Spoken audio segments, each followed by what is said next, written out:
Kejnová aktivita. Sekera si pekne počkal na jeho prihrávku.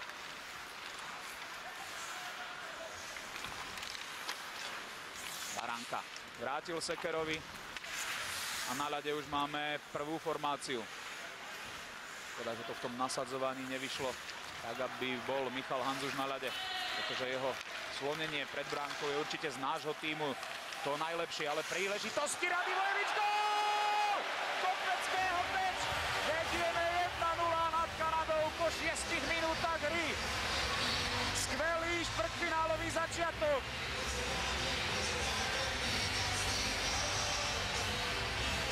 Veľmi pekný gól. Znova je to o tom, že Branko nevymýšľal, rozhodol sa strieľať do toho trafiku pred bránkou, kde prišiel Tomáš Kopecký a myslím, že od neho sa to odrazilo do bránky, do kanadskej bránky. A je veľmi dobré, že sme využili trošku vlažnejšiu hru Kanady a dostávame sa v tomto zápase do vedenia. Teraz môžeme vidieť, že Tomáš Kopecký dostal do chráničov, do kolena puk a od neho sa odrazil puk. A Tomáš dosiahol 5. gól v turnaji. Opäť tá príslovečná Hanzušová bojovnosť. Ale teraz Getzlaff prihrával Kejnovi. Ten už márne hľadal Perryho, ktorého vymenil Eberli. Tu je Hudáček, ešte prihráva spätne. Tu je Miro Šatan, príležitosti. Gól! Gól! 2-0! Miro Šatan, náš najlepší reprezentačný strelec. Prvá polovica prvej tretiny patrí Slovensku, vedieme 2-0.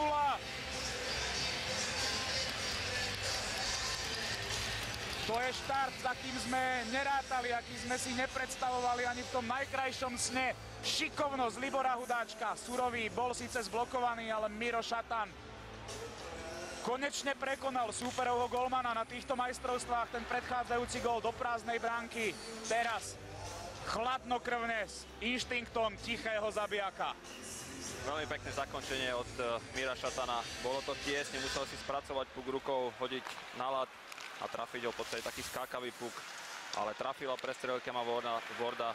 Ale treba povedať, že veľmi dobrú úlohu, respektíve veľmi dobrú prácu odviedol Hudáček, ktorý sa zbavil kanadského brancu na modrej čiare. Snažil sa nájsť ešte Tomáša Súrového medzi kruhmi, ale ten bol tiesnený, až sa puk dostal Mirovi Šatanovi, ktorý osvedčil svoj čuch na góly a zvládnutie takýchto ťažkých situácií. A vedieme 2-0, čo je skvelé. Baranka. Naši striedajú, aj preto len takto odovzdaný puk. Okamžite chcú Kanadenia využiť moment nášho striedania a po opačnej strane, ako je naša hráčska lavica, sa pokúsili preniknúť dopredu. Nepodarilo sa im to, puk uchmatol Bližňák. Pokračuje v jeho akcii Hovorka, ten sa vyhol Quincymu. Maria Bližňáka Kanadenia tvrdo zrazili k ľadu a už sa im podarilo získať puk. Eberli. Nastrelil ho Kejnovi, pri ňom je Sekera.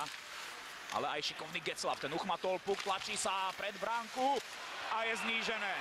Po skrumáži sa presadil Corey Perry, ktorý si so svojím nenapodobiteľným inštinktom prikorčuloval v bránkovisku a koľkýkrát už profitoval z práce Ryana Getzlaffa. Tak ako v klubovom drese, tak aj v reprezentačnom, nerozlučná dvojička. Zbytočný gól, pretože v doterajšom priebehu sme Kanadu vytláčali z významných pozícií. Keď sa aj dostali a udržali v našom pásme, tak chalani veľmi dobre pokrývajú všetkých hráčov. Tu využil Getzlaff svoju vysokú postavu, natlačil sa, snažil sa prihrávať, ale tá prihrávka nebola príliš vydarená a pri pokuse o vystrelenie puku Ivan Baranka v podstate prihral Corymu Perrymu, od ktorého sa puk odrazil do bránky. Prvá veľká presilovková príležitosť pre Kanadu.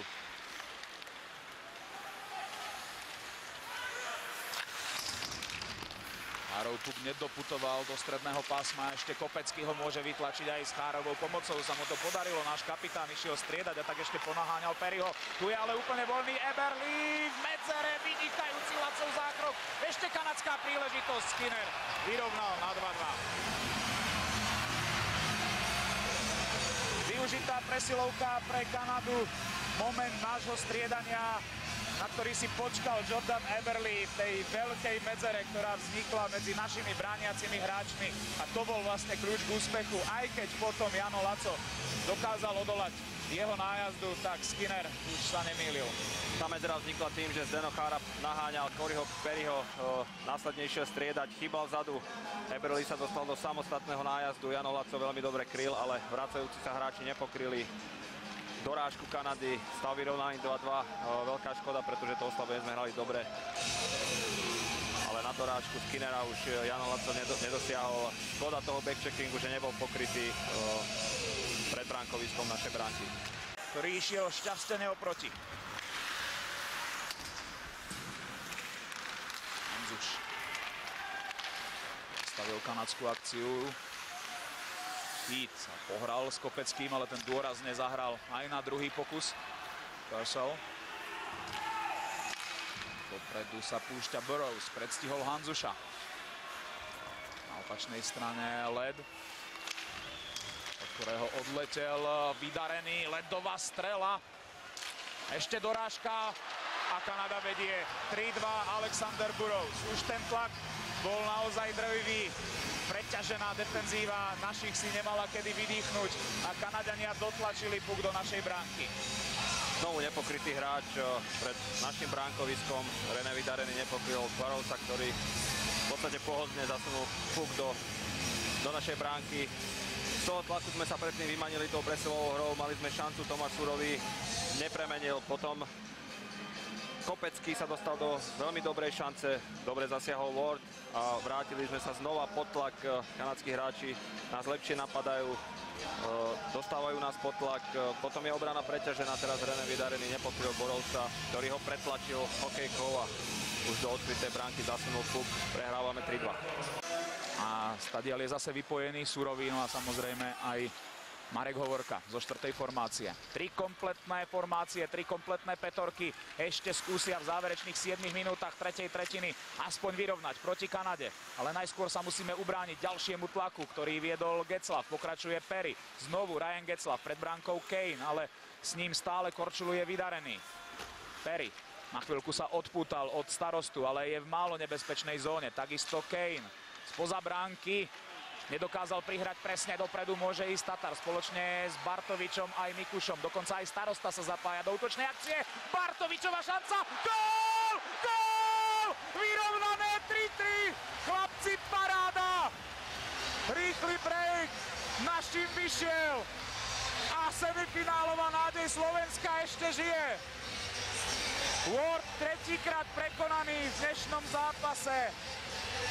A Milan Bartovič zrejme nadviazal na ten svoj gól proti Kanade, ktorý dosiahol v prvom zápase. Čo narobí? Jedna nepodarená spätná prihrávka, Kanadania prepadli v pásme. Puk potiahol Tatar, Bartovičová strela, ktorú si sám dorazil do bránky. Zlá kanadská rozohrávka v útočnom pásme, veľmi dobrá breaková situácia pre našich chlapcov. Ja som pozeral na tú situáciu a chcel som povedať, že Milan Bartovič išiel zle na ten tandem, mali stredom, ale nakoniec to dopadlo dobre. Backhandová prihrávka na Milana, prvá strela, Cam Ward kryl, ale dorážku, následnú dorážku už nezasiahol. Znovu Michal Sersen. Na ľade už máme Mikuša s Tatarom, zostáva tam Šatan na záverečnú polminútu našej hry v početnej prevahe. Sersen zatvoril útočné pásmo, ale jeho puk ušiel Šatanovi, ešte sa ho snaží vybojovať Tomáš Tatar, bol tam aj Mikuš, ale odkorčuľoval práve z tých priestorov, kam smeroval puk tesne predtým a končí sa trest Magenta Hopkinsa. Kane napádal Sersena a v zápätí ďalší faul od Getzlafa na Juraja Mikuša. Tak Kanadania zďaleka opúšťali to zmysel pre fair play a to, čo teraz spravil Getzlaf Mikušovi, to sa jednoducho nerobí. Getzlaf chcel síce čisto trafiť Jura Mikuša, ale ten svojím pohybom sa vyhýbal tomu stretu a Getzlaf nechal nohu príliš ďaleko od tela. Zasiahol Jura Mikuša bolestivo. Väčšinou sa pri takýchto nárazoch zraní koleno, alebo je to ten klasický koňár. A obidve tieto zranenia bývajú veľmi, veľmi bolestivé. A Juro Mikuš stále leží na ľade už v opatere.